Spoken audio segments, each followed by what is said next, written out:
Yucks! Kung dumating na mga sample, mga day. Eh kaso itong area ko, lumipat ako dito sa may maliwanag. Nilinisin ko gamit itong foam cleaner. O, diba? Para naman maiba yung view ko. Dahil nga wala ako dito everyday, lilinisin ko ngayon. So ang agenda ko ay ang maglinis dahil mag-video tayo. Dahil tayo ay affiliate, hindi tayo dapat nananawa mag-video. Char. Diba? Ang dumi talaga. Hindi nyo kinaya yung dumi, no? Habit na talaga.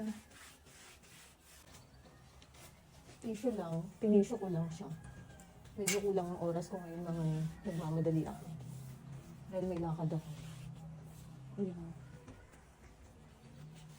Pero ang maganda dyan, diba? Yung dumi niya, natanggal na. Silinisin ko. Tapos kung saan ito. Sa labas. So yun. Huwag tayo magtipid for today's video. Yung cleaner nito.